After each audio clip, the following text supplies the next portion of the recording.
The Delaware County Historical Society presents Oak Grove resident William Little.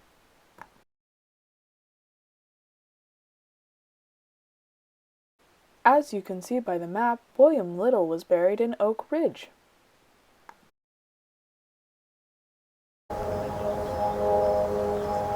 Hi!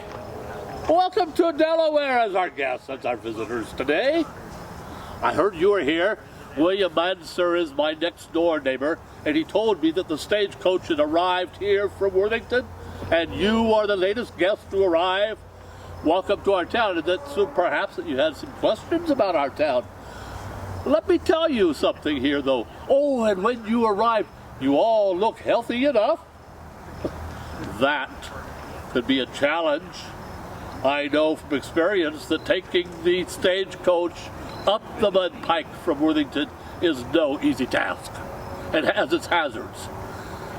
Well, let me tell you also, why you passed from Worthington, you must have seen them all. You saw the large caravan of Wyandot Indians that were traveling south towards Chillicothe.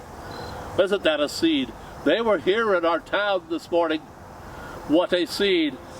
We counted more than 50 ponies laden with the baskets of cranberries on both sides of them. And they came, of course, into my shop, and they visited, and they walked around the shop, some of them trading with me, others just looking at the merchandise. We have many Wyandots come here. Excuse me, I am being rude. I did not introduce myself. I'm William Little. I, of course, you're staying at the hotel, and I live right next door at the home next door to you. My shop, my dry goods store, is directly across the street from your hotel. Now, I have been here in this community from the very first year. Indeed, I can say that in the fall of that very first year, I cast my first vote in the very first election. I can proudly say that I am the 16th person to have signed the poll book of that year. Now, about my coming here, in the very first year of this town, I came here with my brother Nathaniel, and Nathaniel has since passed away. But we came here to this town, and we began a dry goods store, going into business with a man by the name of Reuben Lamb. Dr. Lamb, he had the property. We went into business, Nathaniel being the person who mainly was in charge. I was clerking at the store. But Nathaniel and Reuben Lamb had the store, so it was called Lamb and Little.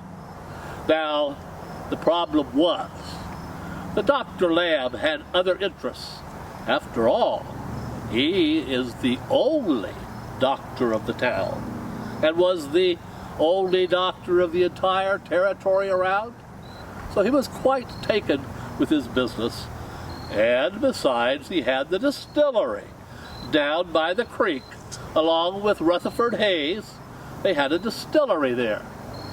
So he wasn't around the store much, and after Nathaniel passed away, it was quite burdensome to try to run that store. And then along comes a lad at the age of 15. He comes to this town seeking employment. Came up from Worthington. His name was Benjamin Powers, 15 years of age. And he was seeking employment, and I took a look at him and I said, "Oh, I'll give you that chance." We worked out a deal that I would pay him $1 for the week, for each week, to work at my store. And then he could live in the back of the store where there was a room set aside for him. It was the best decision I've ever made.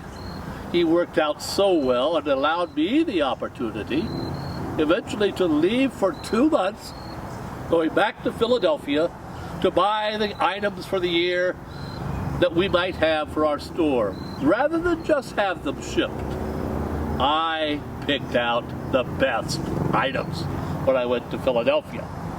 And I knew that the store was in wonderful hands with Benjamin being there. I can tell you from the very beginning, though, that this store and this town was a challenge for us. Imagine living out here on what you might call the very edge of civilization, surrounded by forests, the wild animals, the panthers, the wolves, the bear, and the Indians. And yet the town began. And here we were in this town.